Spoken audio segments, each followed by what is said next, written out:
고린도 교회에 두 번째로 보낸 편지 고린도 후서에 계속해서 바울이 고린도 교회를 방문하기로 계획했던 것에 대해서 그가 포기하고 또 권면하고 있는 내용이 굉장히 길게, 그리고 다소는 조금 과하다 싶을 정도로 이렇게 꼼꼼하게 설명하는가, 성령님을 증인으로 두면서 내가 너희들에게 가지 못하는 것은 정말 참이다 라고 이야기하는 이유는 고린도 전서와 연결되어 있기 때문에 그렇습니다.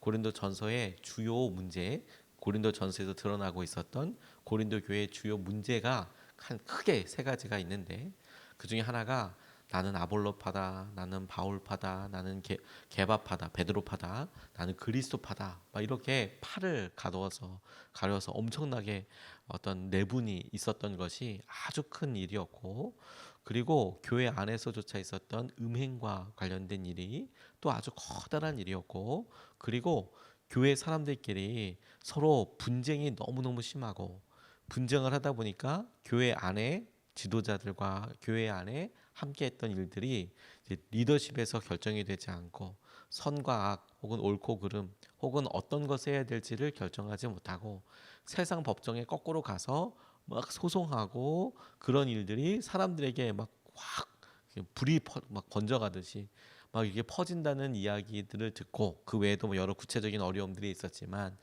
고린도 교회에 바울이 이러이러하게 권면하는 내용들이 고린도 전서의 앞부분에 가장 심각하게 나와 있는 대표적인 고린도 교회의 어려움이었습니다.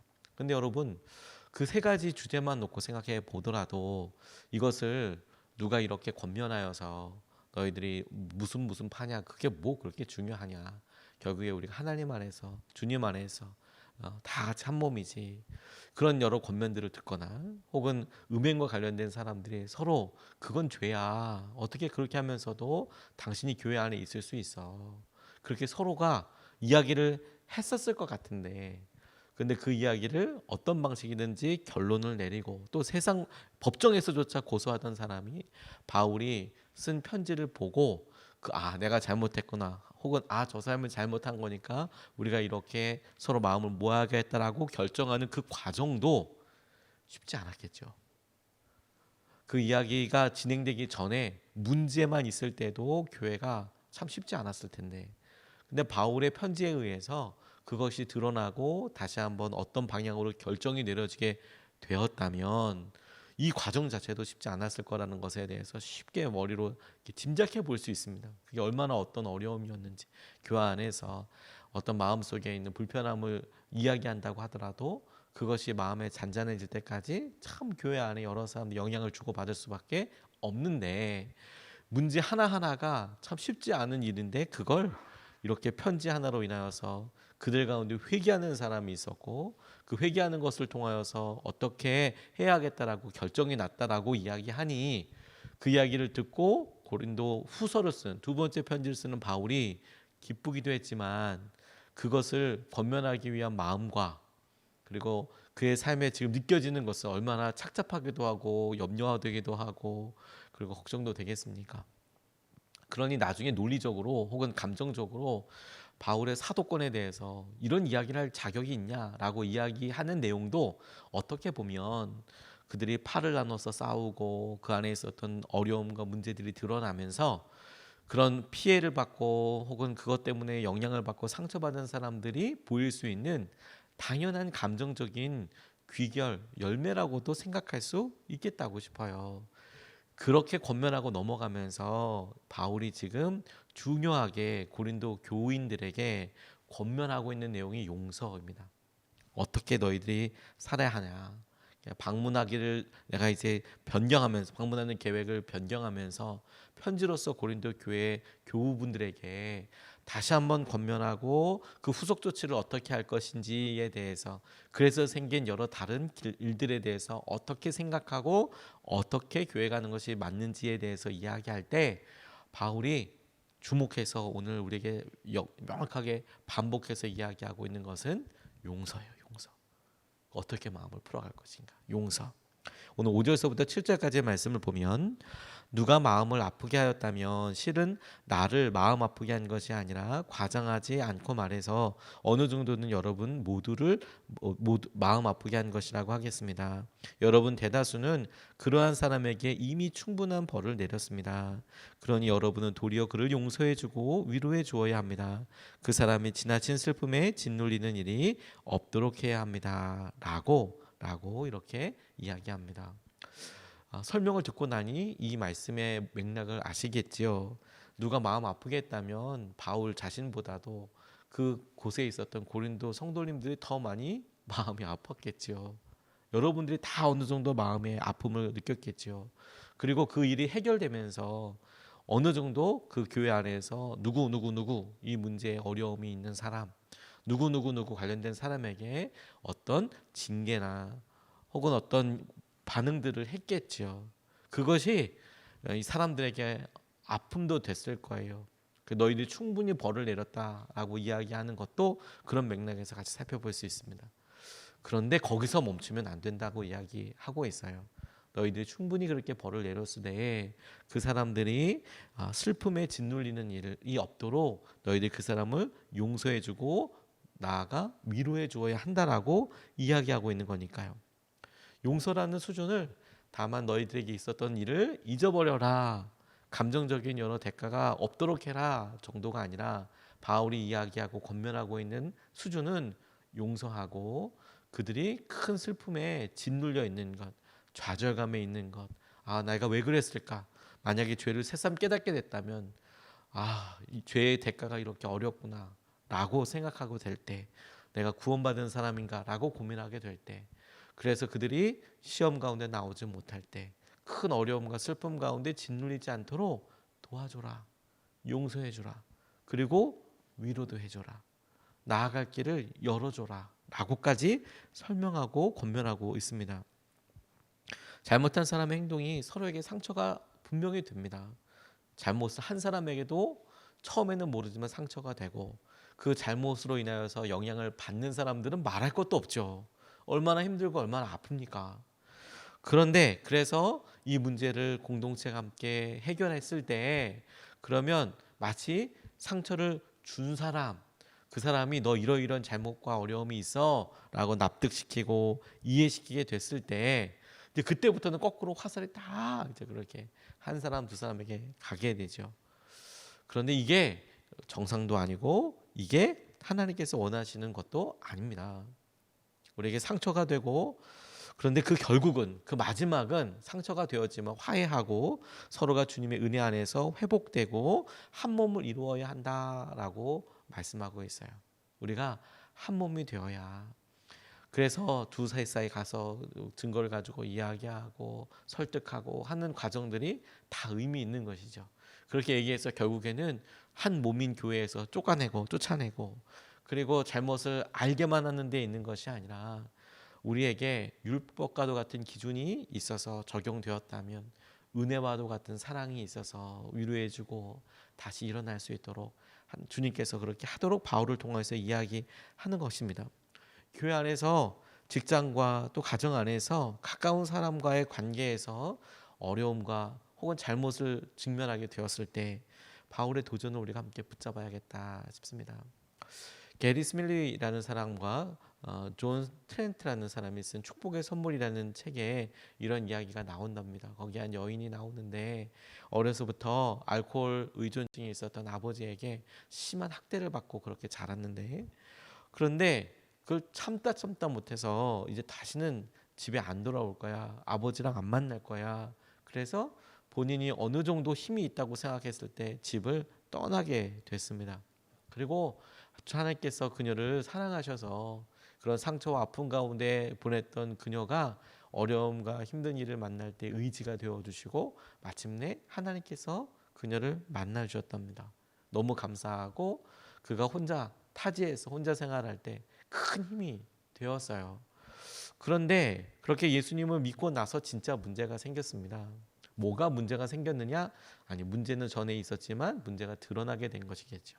어느 순간에 자기와 친한 사람, 가까이 있는 사람, 함께하는 사람에게 비판적이고 날카로운 성격으로 막 이렇게 이야기하는 거예요.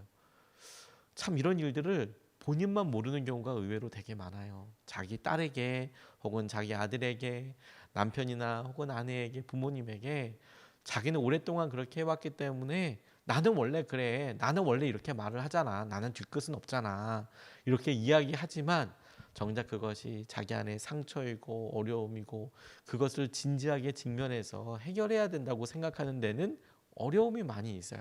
계기들이 많이 필요한 거죠. 근데 그녀에게 예수님을 만나고 그래서 사람들의 관계에 있어서 친밀해진 관계가 생겼는데, 그 관계를 가만히 보니, 반복적으로 생기는 일을 보니, 내가 지나치게 까다롭고 지나치게 비판적이고 날카로운 성격이 있구나. 그래서 주위 사람들이 막 이렇게 고통을 겪고 있구나. 심지어 가족들도 그렇구나. 가족들이 잘못된다고 생각했는데 그게 아니라 내 안에 이런 문제가 있구나. 그래서 자기의 삶을 돌이켜보면서 기도와 성경 공부를 이렇게 해보면서 좀처럼 해결되지 않다가 목사님과 함께 이야기를 하는 중에 이것에 중요한 영적인 뿌리가 있는 것 같다. 아버지와의 관계에 대해서 자연스럽게 깨달아졌답니다. 깨어진 아버지와의 관계. 어떻게 이걸 해결할 수 있을까? 방법은 없어 보이지만 적어도 자신이 그렇게 욕하고 그렇게 미워하고 그렇게 말하는 아버지를 너무 많이 닮아 있다라는 것을 알았다는 거예요. 자기 기절하는 줄 알았대요. 그래서 이거 어떻게든지 해결해야 되겠구나. 이게 과거의 아버지로부터 받은 일에 대한 결과뿐만이 아니라 이건 지금 이렇게 영향을 주고 있는, 여전히 살아있는 문제구나라는 생각이 들어서 정말 엄청 오랜만에 아버지한테 전화를 드리고 집을 찾아갔다는 겁니다. 뭐 어떻게 풀어야 될지, 무슨 말을 해야 될지도 모르지만 아버지를 찾아가서 현관에 가서 전화를 드린 다음에 찾아갔는데, 아버지를 어떻게 볼 수 있을까, 만나면 무슨 말을 할까 한참을 망설였대요. 그러다가 전화를 했는데도 미리. 그런데 망설이다가 초인종을 눌렀는데 아버지가 문을 열고 나왔는데 너무 깜짝 놀랐대요. 이유가 뭐냐? 어릴 때 보았던 거인 같은 아버지가 아니더래요. 이제는 너무나 왜소하고 자기가 보기에는 초라한 노인이 눈앞에 나타나 있더래요. 너무 왜소하고 초라한 노인이, 어렸을 때는 그렇게 막 거인이고 그리고 막 그냥 힘이 있고 막 화내는 아버지 막 이런 느낌이었는데, 이제 시간이 많이 지나서 아버지를 마주하고 나니까 너무나 작아 보이고 정말 초라해 보일 정도의 노인이 눈앞에 있더래요.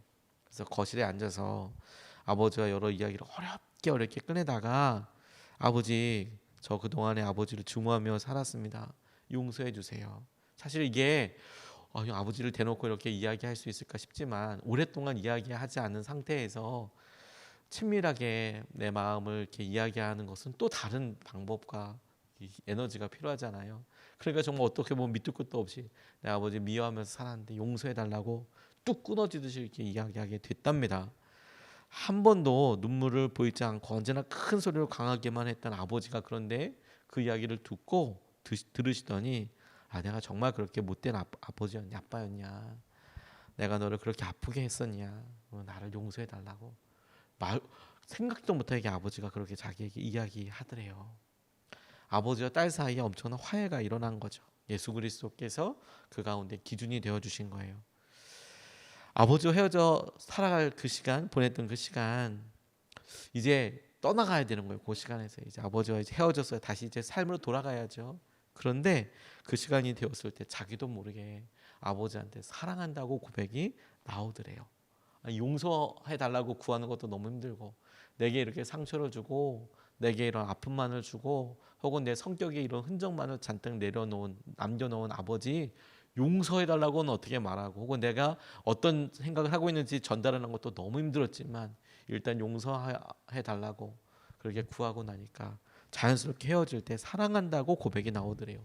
그리고 깜짝 놀랐대요. 왜냐하면 자기가 아버지한테 사랑한다고 고백을 할 수도 있구나, 그게 깨달아졌대요. 얼결에 이렇게 얘기했는데, 내가 사랑한다고 고백할 수도 있는 거구나. 늘 아버지에 대해서 무서운 증오심과 그럼 두려움 가운데 살았는데, 아버지에게 그런 마음도 내가 표현할 수 있구나. 그리고 집에 돌아와서 사람을 조금 더 품을 수 있게 되고, 사랑한다고 한 번 더 이야기할 수 있게 되고, 그렇게 성격이 변화되게 되더라. 우리에게 용서와 주님께서 우리에게 주신 권면은 그것이 실제로 과거에 묻혀 있는 것이 아닙니다. 우리가 냉장고에다가 이렇게 오랫동안 보관해야 될 것들이 있을 때 얼려서 보관할 수 있죠. 우리의 고통과 우리의 상처는 그렇게 냉동실에 오랫동안 보관해 놓을 수 있는 것이 아니에요. 여전히 우리는 살아있는 사람이고 그것을 하나님 앞에 내어놓고 하나님 앞에 이것이 주님의 축복의 통로가 되도록 기도하고 나아가는 게 우리에게 너무 중요한 권면이 되는 것이죠. 바울이 보기에 고린도 교회에 문제가 해결됐다고 그렇게 사람들이 회개하는 사람이 있었고 그런 문제가 근절되기 위해서 이러이러한 일이 있었고 그런 이야기를 들을 때마다 이것은 마치 분명히 골맞기 때문에 생사를 도려내듯이 골맞기 때문에 그것을 집요하게 얘기하고 해결해야 될 문제이기도 하지만 동시에 그것은 치유가 필요한 거예요. 치유가 우리에게 하나님 우리의 관계와 어려움 가운데 그런 아픔이 골마 있는 부분이 있다면 주님 우리가 용서와 위로로 함께하게 해주십시오라고 붙잡아야겠습니다. 기도해야겠습니다. 두 번째로 붙잡은 것은 그 용서와 관련된 의미로 용서하지 않고 있는 것이 사탄의 속임에 이미 빠져 있는 거예요. 다시 말해서 용서라는 행동 자체는 사탄의 속임에 넘어가지 않는 방법입니다. 사탄의 속셈에서부터 빠져나오는 통로예요. 용서라는 것 자체가. 용서하지 못하고 있는 것 혹은 마음의 분을 혹은 마음의 지속적인 율법의 잣대를 들고 계속해서 지적질하듯이 계속해서 그 사람을 비난하고 그걸 품고 있는 것은 이미 사탄의 속셈 한가운데에 빠져넘어가 있는 거예요. 10절 11절 말씀에 이렇게 나와 있습니다. 여러분이 누구에게 무엇을 용서해 주면 나도 용서해 줍니다. 내가 용서한 경우가 있다면 그것은 그리스도 앞에서 여러분을 위하여 용서한 것입니다. 11절 그렇게 하여 우리가 사탄에게 속아 넘어가지 않으려 하였습니다. 우리는 사탄의 속셈을 모르는 것이 아닙니다. 10절 말씀은 주님께서 우리에게 가르쳐 주신 기도와 너무도 비슷하죠. 내가 너희를 용서하여 준 것 같이 너희도 제가 용서해 준 것 같이 우리를 용서해 달라고 하라고 이야기했던 예수님의 기도와 주님의 기도가 너무 닮아 있는데 11절에 그렇게 하여 우리가 사탄에게 속아 넘어가지 않으려 하는 거 우리가 사탄의 속셈을 모르는 것이 아니라는 거 저는 이 말씀이 묵상하면서 우리가 당연히 화해하고 당연히 용서해야 한다는 것을 본능적으로 아는 것 같아요. 이제는 마음속에 놓아줘야 한다는 것 이제는 이렇게 충분히 오래됐다고 이제는 더 이상 넘어가면 안 된다는 것을 우리가 모르는 것이 아닙니다. 사탄의 속셈을 모르는 것이 아닙니다. 왜? 기도할 때 주님께서 말씀으로 우리를 깨닫게 하실 때 우리가 혼자 있을 때 주님이 항상 그 어려움과 문제를 우리에게 가장 먼저 가지고 오시기 때문에 그렇습니다. 그래서 우리가 그것을 알기 때문에 어느 정도 마음으로도 준비가 되어 있는 경우들이 많이 있죠. 그런데 기회가 없다 혹은 귀찮다 혹은 더 고생을 해야 한다 다른 사람들은 더 한다 여러 일들로 우리가 그 일을 차일피일 미루고 있죠. 근데 그것을 오늘 바울의 표현으로 한마디로 이야기하면 사탄의 속셈에 빠져 있는 거예요. 그렇게 하루하루 연기되고 그렇게 포기되고 뒤로 물러서 있는 것을 하나님은 기뻐하지 않으실 뿐더러 사탄은 엄청 좋아하는 거죠. 엄청 좋아하는 거죠. 그게 속셈이니까 오늘 하지 말고 내일 해라. 바울이 말하는 대로 용서를 통해 드러나게 되는 사탄의 속셈을 무력화시킬 수 있는 방법이 용서예요. 용서하지 않고 서로 망가져 있는 상태로 지내는 것이야말로 사탄의 속임수에 빠져 있는 거예요. 일단 안 만나고 일단 이걸 얘기 안 하고 진척시키면 마치 냉동고에 그거 훅 넣어놓은 것처럼 내 아픔과 상처는 일단 내가 바쁘고 내가 분주하고 내가 힘드니까 냉동실에 넣어놔. 인생의 냉동실에 넣어놓고 그냥 거기서 탱탱 얼리는 게 아니고요. 그렇게 하는 게 아니고요. 그건 계속 썩어가고 있는 거예요. 그건 중요한 기회를 놓치고 있는 거예요. 서로 화합하고 화해해서 이룰 수 있는 은혜가 있어요. 하나님의 계획이 있어요. 근데 사탄의 속셈은 그 은혜와 계획을 놓치게 하는 거예요. 우리가 회복되어서 누릴 수 있는 은혜는 우리 혼자서 누릴 수 있는 것과는 차원이 다른 은혜일 겁니다. 사탄의 속셈을 뻔히 알면서도 화해의 기회를 놓쳐 하나님이 허락하신 사명과 축복의 기회를 놓치지 않기를 정말로 기도합니다. 정말로 기도합니다. 한국 교회가 분란으로 인하여서 그 분란이 핵심적인 내용을 볼 때 어떤 때는 필요한 분란도 있었다고 싶어요. 그런데 우리가 그런 분란과 어려움을 그것을 분명히 드러내고 회개하고 돌이키기 위해서 과정도 중요했고, 그런데 그 이후에 어떻게 하나 되는가, 그것을 우리가 분명히 짚고 해결한 이후에 주님이 어떻게 해결하시는지도 너무 중요한 거죠. 근데 그렇게 하지 않고 그냥 그 일을 자일 피일 뒤로 미루다 보면 그것이 어떻게 해결할 수 없는 큰 아픔과 어려움이 되는 겁니다. 가정도 마찬가지예요. 부부 사이에 서로 어렵고 힘든 불화가 있을 수 있죠. 갈등 자체가 그것이 건강하지 않다는 것은 아닙니다. 살아있으니까 의견이 다를 수 있죠.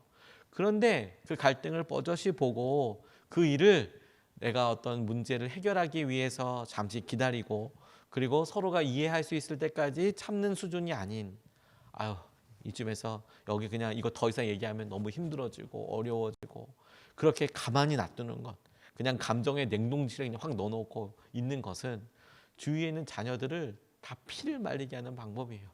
다 죽여요. 다 어려워요. 그러니 생각해 보세요.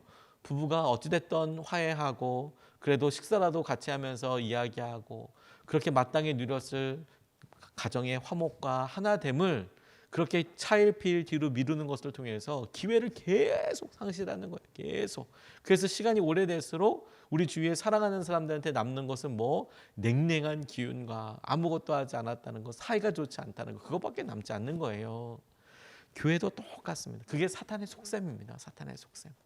우리에게 이미 주어진 축복과 은혜의 기회를 그냥 눈에 보면서 뻗어시 자기의 힘과 자기의 결단으로 뒤로 미뤄요. 그리고 그것을 누리지 못해요. 풍요함 가운데 아주 가난하게 살아요. 주님이 부으신 놀라운 은혜의 소낙비 안에 혼자 우산 쓰고 있어요. 나는 성령의 은혜와는 상관없이 혼자서 이렇게 우산 쓰고 있어요. 자아라는 우산, 죄라는 우산, 고집이라는 우산을 써서 흠뻑 성령의 은혜에 취하는 게 아니라 그 비가 쏟아져 내려도 혼자 거기서 우산 쓰고 있는 거예요. 안에서 내 자아의 힘으로 아망을 떨어가며 내가 용서하나 봐라, 내가 그렇게 하나 봐라. 자기가 하나님께서 주신 은혜를 못 누리는 겁니다. 고린도 교회가 분명히 그 문제로 인하여서 사람들에게 지탄이 되고 있었고 그거 분명히 해결했어야 됐어요. 그래서 바울이 그것을 이야기합니다. 이야기했더니 회개가 일어나고 어느 정도 영향을 받았대요. 근데 진짜 중요한 문제는 뭐냐? 문제를 덮는 게 능사가 아니에요. 문제가 드러났고 그것을 해결하려고 의지가 있었죠.